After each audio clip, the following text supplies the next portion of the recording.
Salut tout le monde, ça fait un petit moment qu'on s'est pas vu. Il faut dire que j'ai eu un peu de mal avec mes vidéos ces temps-ci. Cette vidéo a déjà été filmée une première fois et supprimée. J'espère que cette fois ce sera la bonne.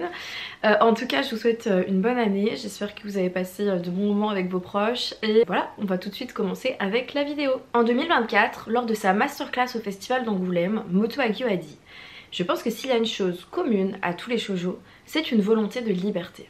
Et c'est justement de cette volonté de liberté, de cette quête, de ce désir de s'émanciper dont nous allons parler aujourd'hui. Dans un monde où les droits des femmes reculent chaque jour un peu plus, dans un monde où l'extrême droite prend de plus en plus de place, comment rire, comment rêver, comment exister. Lire des récits d'aventure est justement un moyen de s'échapper de cette réalité, un moyen de trouver une petite porte de sortie vers un monde un peu différent. One Piece, Fairy Tail, Naruto, chacun y trouve son compte. Mais qu'en est-il de son pendant féminin? Comment les autrices s'approprient-elles ce genre? Petite précision avant de commencer, je vais m'intéresser à l'écriture féminine en général et pas exclusivement au shoujo, mais je vais forcément citer des shoujo. Dans un premier temps, il est nécessaire de définir ce qu'on entend par récit d'aventure pour pouvoir s'y intéresser.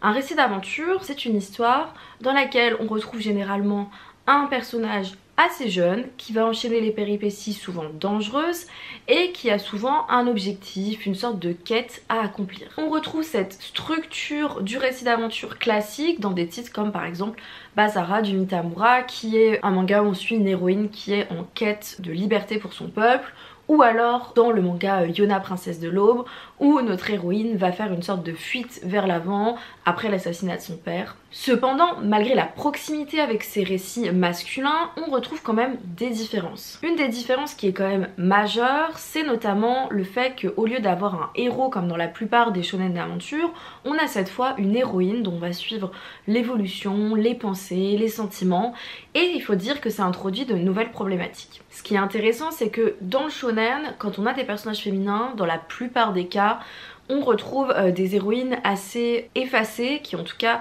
sont là uniquement pour servir la quête du personnage principal et en fait sont simplement des outils dans sa progression et n'ont pas vraiment de réel intérêt ou en tout cas n'apportent pas réellement quelque chose au récit. Ce qui est intéressant quand on place un personnage féminin au centre de l'intrigue, c'est qu'on va du coup pouvoir la confronter à de nouvelles situations, à des choses qu'on voit assez peu dans son pendant masculin. Cette fois, les héroïnes vont être actives, vont prendre leur destin en main et ne vont pas simplement servir de décor dans le destin d'un personnage masculin.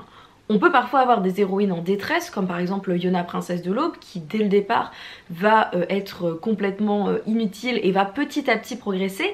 Mais ce qui va être intéressant, c'est que justement, ce ne sont pas des personnages figés qui correspondent à un type comme dans les shonen, et on va plutôt suivre l'évolution d'héroïnes qui vont se confronter petit à petit à des situations complexes. Mais du coup, maintenant qu'on a fait ce constat, qu'on se rend compte qu'effectivement il y a plus souvent des personnages féminins au centre, parfois un ou plusieurs, et qui vont être développés de façon un petit peu plus aboutie que dans le shonen, qu'est-ce que cela apporte concrètement en fait d'avoir des personnages féminins au centre du récit? Dans un récit d'aventure, on a souvent une suite de péripéties, c'est souvent quelque chose de linéaire, on va d'un point A à un point B et entre temps il se passe toutes sortes de choses. Bien évidemment les autrices ne révolutionnent pas cela, elles reprennent effectivement ce schéma narratif où on avance petit à petit au fil des péripéties. J'ai lu toutes sortes de récits d'aventure et je me suis rendu compte petit à petit qu'il y avait quelque chose d'un petit peu différent quand même dans ces récits d'aventure féminins. On retrouve donc ce cadre linéaire que j'ai cité plus tôt, mais pourtant il est régulièrement brisé par quelque chose. À chaque fois qu'une héroïne tente de sortir du cadre qu'on lui impose,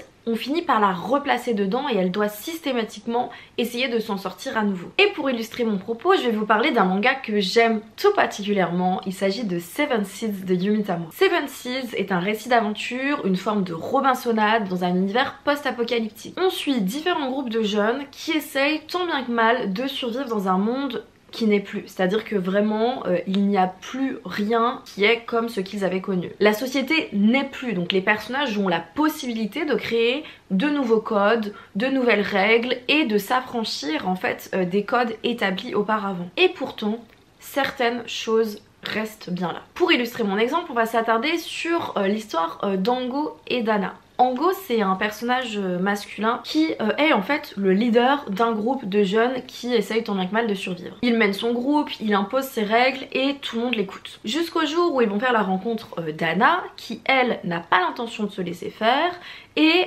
essaye tant bien que mal de briser l'ordre établi par Hongo. Elle refuse de se plier à ce cadre où elle doit suivre les ordres d'un homme qui lui impose du coup un cadre. Ce qui va se passer par la suite, c'est que dès qu'Anna va essayer de s'imposer et d'imposer ses idées, elle va finir par subir une agression, énormément de violence et va être éjectée du groupe. Ainsi, même quand une héroïne tente de sortir du cadre, de prendre une position qui n'est pas celle qu'on attend d'elle, on la replace systématiquement à l'endroit qu'on attend. Ainsi, quand une héroïne rejette ce cadre, tente d'en sortir et de s'imposer, on la replace systématiquement dans ce cadre bien précis. Ainsi, même dans un monde où la société n'existe plus, où l'ordre établi n'est plus, cette dernière laisse des traces profondes dans les esprits. Malgré la volonté de s'émanciper de cette héroïne, elle est systématiquement ramenée à sa condition et ne peut pas se sortir de ce système patriarcal. Et maintenant qu'on a compris que ces récits d'aventure, aussi lointains, imaginaires, magiques soient-ils,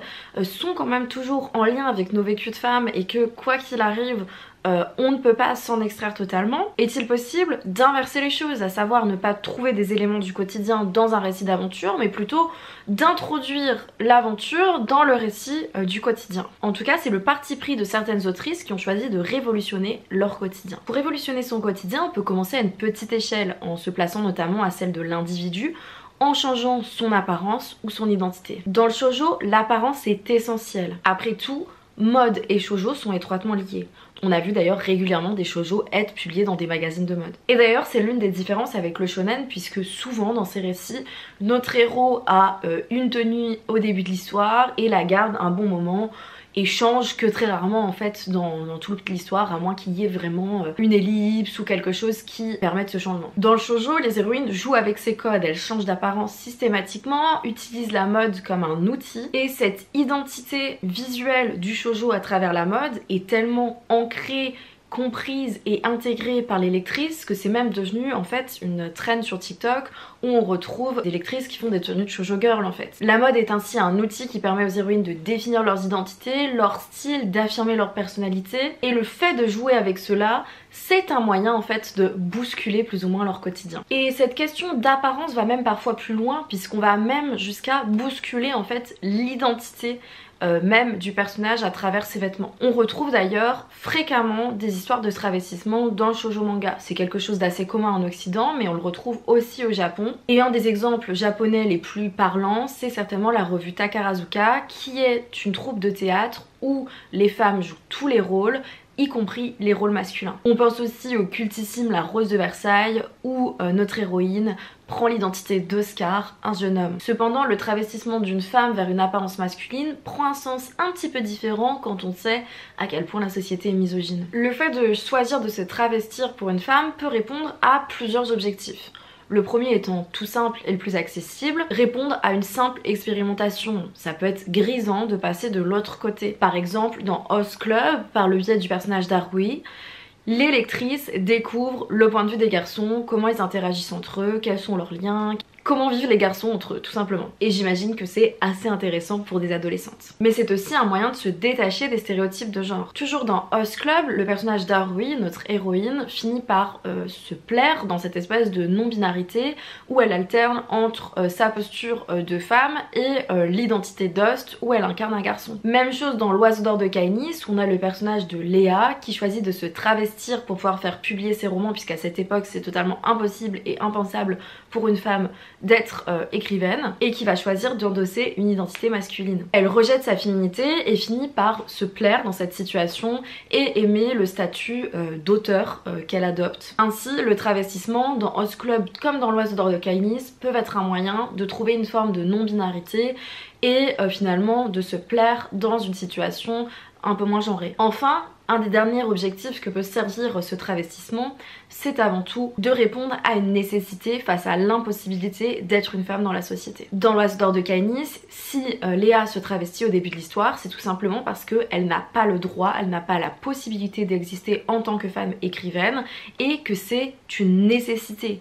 Dans Basara, on suit donc notre héroïne qui va prendre l'identité de son frère et elle n'a pas d'autre option, elle doit endosser ce rôle et c'est en prenant cette apparence qu'elle devient le leader et elle ne pourrait pas le faire en étant simplement elle-même. Prendre ainsi l'apparence d'un homme est donc un moyen de s'émanciper, un moyen de trouver sa place, d'atteindre une forme de neutralité, de challenger les stéréotypes de genre et donc de renverser l'injustice du quotidien. Nos héroïnes brisent les codes et s'éloignent du regard masculin en adoptant cette apparence. Et c'est justement de cette volonté de s'émanciper dont je vais vous parler un petit peu plus en vous abordant 2 œuvres. En réaction à cette misogynie ambiante, certaines autrices ont fait le choix de chambouler complètement l'univers dans lequel leurs héroïnes évoluent. Cela permet de proposer une version alternative de l'histoire ou du monde dans lequel on vit et de proposer une version où les femmes sont actrices finalement de leur destin et pas simplement un décor pour le destin des autres. Cette inversion des rapports est finalement une forme d'aventure qui mène souvent à une série de péripéties. Et nous allons nous attarder sur une première œuvre, il s'agit du Pavillon des Hommes qui est en fait une uchronie. Qu'est-ce que c'est qu'une uchronie? Eh bien tout simplement on part d'une période ou d'un fait historique et on propose une sorte de version alternative et on se demande qu'est-ce qui serait passé si telle chose s'était passée de telle façon. Ici, on se place au Japon féodal. Traditionnellement, les hommes régnaient, ils avaient tous les postes dans la société, mais ici, une maladie un peu étrange apparaît. Les hommes sont malades, ne peuvent plus faire les tâches qu'ils faisaient auparavant et c'est donc aux femmes de reprendre tous ces rôles clés. Ainsi, les femmes se retrouvent à la tête de la société et cette société est drastiquement chamboulée. Cette inversion des rapports entraîne nos héroïnes sur une sorte d'aventure où elles vont vivre toutes sortes de péripéties. Et la deuxième œuvre qu'on va aborder est Worms. Dans un univers de science-fiction où la guerre fait rage, on transplante des embryons extraterrestres dans le corps des femmes et cela leur apporte une sorte de pouvoir. Elles captent les capacités de ces extraterrestres par le biais de leur fœtus et du coup cela leur donne des capacités nouvelles et elles vont donc pouvoir faire la guerre à la place des hommes. On se retrouve donc avec l'image du soldat habituellement masculin qui devient cette fois une femme guerrière. Ainsi, dans ces 2 œuvres, on a un renversement des codes de la société. Dans le premier, c'est tout simplement les femmes qui gouvernent et dans l'autre, ce sont les femmes qui ont les tâches militaires. Les 2 autrices choisissent de chambouler notre histoire, chambouler notre univers, en proposant un monde où les femmes sont au pouvoir, où elles sont guerrières. C'est donc un moyen de prendre le pouvoir, imaginer un monde où on ne serait pas freiné par sa condition féminine, mais aussi de penser les plaies, de se dire qu'on est capable et qu'on devrait être plus visible. Malheureusement, dans les 2 œuvres, la joie est de courte durée. Car même si ces univers alternatifs sont un moyen de reprendre le contrôle sur nos histoires et sur nos corps, ces 2 mangas nous rappellent à l'ordre régulièrement. Dans le Pavillon des Hommes, malgré leur place importante, les femmes restent les secondes, les remplaçantes des hommes. Quand elles prennent un peu trop de place, elles finissent par subir des agressions et à être complètement effacées de l'histoire. Dans Worms, même si les femmes sont désormais plus fortes que les hommes et sont désormais capables de se battre et de prendre le pouvoir par la force, leur corps devient un outil dans lequel on greffe un embryon et ce semblant d'empowerment est finalement juste un moyen d'entraver et de contrôler le corps des femmes pour en faire un nouvel outil. Ainsi, même en réécrivant une vision, un quotidien alternatif, même si l'aventure rentre dans le quotidien, le statut des femmes reste le même. Entre quête d'aventure et réalité sociale, cela semble parfois un petit peu incompatible et pourtant un genre a réussi à faire cohabiter les 2. Le Magical Girl est un genre où une ou plusieurs jeunes filles possèdent des pouvoirs magiques dont elles vont se servir dans leur quotidien. Elles alternent entre leur vie souvent de collégienne ou de lycéenne et leur pouvoir magique. Elles ont une vie ordinaire et le fantastique fait irruption dans leur vie. Au départ, elles étaient souvent seules et Sailor Moon a révolutionné cela en proposant une nouvelle version du Magical Girl avec un groupe de jeunes filles. Le Magical Girl est un moyen de s'émanciper du quotidien qui peut être très difficile pour les adolescents. L'adolescence est d'ailleurs le moment où les femmes ont un petit peu plus de liberté puisqu'elles sont entre la fille et la femme qui dépend soit de son père, soit de son mari. Elle alterne entre le monde des enfants et le monde des adultes et c'est pourquoi elle obtient peu à peu des libertés. Si la vie des adolescentes n'est pas toujours rose, si elles se heurtent petit à petit à ce qui fait leur condition de femme et ce qu'elles vont devoir vivre plus tard, il y a une chose auquel elles peuvent se rapprocher et c'est le collectif, la sororité. Et c'est quelque chose qui est réellement porteur dans ces récits, cette force du collectif, cette volonté d'avancer ensemble. Et le Magical Girl n'est pas le seul type de récit où on retrouve cette dimension collective. Je pense par exemple à Glouton et Dragon où par exemple on doit sauver le personnage de Fallen et pourtant l'autrice va dès le départ choisir de mettre en pause la dimension épique de son récit pour donner de la place au personnage. Par le biais des repas, on assiste à des échanges, des discussions qui permettent de faire grandir, faire évoluer, questionner les personnages. On accède à leurs pensées, leurs valeurs, leurs échanges. Ce ne sont pas des monologues intérieurs, mais à travers ces discussions, on est quand même plongé dans leurs pensées. L'aventure est mise de côté au profit des échanges, du partage, des moments d'introspection et de questionnement des personnages. Et c'est d'ailleurs un des éléments qui a fait arrêter pas mal de lecteurs au début de l'histoire, puisque ce parti pris est quand même déroutant et semble au premier abord incohérent. Pourtant l'autrice montre dès le départ que la force de son récit n'est pas dans l'aventure épique mais bien dans la force de son collectif. Et c'est justement ces moments d'échange, ces moments de partage, ces moments de réflexion et d'introspection qui apporte de la valeur à ces récits d'aventure féminins. Au-delà de la quête, il y a ce qu'elle nous apprend et ce qu'elle nous apporte. Si ces récits d'aventure nous transmettent des valeurs, des visions du monde et nous amènent à nous questionner, ils ont une véritable portée didactique. C'est le cas par exemple du shonen qui apprend aux jeunes hommes à devenir des hommes, mais cela avec une dimension chevaleresque puisqu'il faut être fort, courageux, puissant. Mais on oublie un peu toute la violence derrière. Le meilleur exemple pour illustrer cela, c'est Kingdom qui est un manga à destination d'un public masculin et qui nous parle de la conquête de la Chine par le prisme d'un personnage. C'est beau, on est unis, on est fort, on est puissant, on se rassemble par le biais des valeurs guerrières, on s'entraide pour atteindre nos objectifs. Cependant derrière ces belles valeurs se cache une dimension ultra violente et colonialiste. On écrase des peuples, on leur fait subir des violences, mais après tout, on peut tout oublier puisqu'on est un groupe uni, qu'on s'aime et qu'on se soutient. Et c'est vraiment cet aspect-là qu'on passe sous le tapis. On retrouve donc cette portée didactique, cette vision de la masculinité dans de nombreuses œuvres, mais il existe une petite exception. Il s'agit de Vinland. On retrouve encore une fois les codes du récit d'aventure dans Vinland Saga, avec un personnage assez jeune qui a une quête, qui va vivre des péripéties, et pourtant l'auteur a un parti pris unique. Il porte un regard critique sur la quête de son personnage principal et décide d'y mettre un terme. Cette pause dans le récit nous permet d'avoir un regard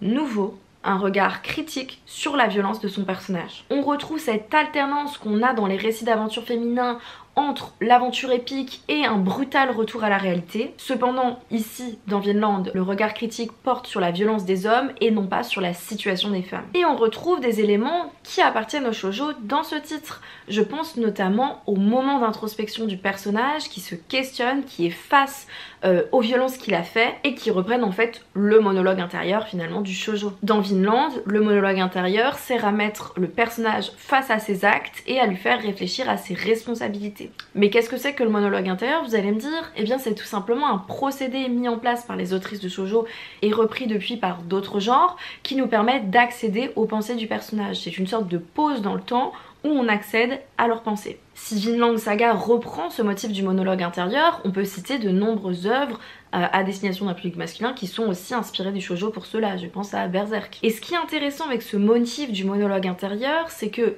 déjà ça permet d'avoir un personnage qui réfléchit à ses actions, un personnage qui ne se contente pas de suivre sa destinée et de la subir, mais vraiment de porter un regard critique sur ses actions et sur ses actes, mais aussi de créer un rythme différent au récit, de casser cette linéarité qu'on évoque depuis le début où on enchaîne systématiquement les péripéties et où elles s'enchaînent jusqu'à atteindre l'objectif de la quête, mais vraiment de marquer des temps de pause où le héros s'arrête et réfléchit à ses actions. Après l'enchaînement de violence dans Vinland, on s'attend à une nouvelle quête, à une nouvelle péripétie, à de nouvelles choses, et pourtant l'auteur prend le parti pris de casser cette linéarité pour proposer une histoire un peu différente. Mais du coup vous êtes certainement en train de vous dire mais attends, elle nous parle du récit d'aventure, pourquoi elle nous explique que finalement ce qui est essentiel c'est les valeurs, la portée didactique, les messages, les pensées des personnages et non pas l'action épique en elle-même? Et bien tout simplement parce qu'en fait oui effectivement le récit d'aventure c'est enchaîner les péripéties, c'est vivre des moments intenses de combat, de bataille avec des retournements de situation,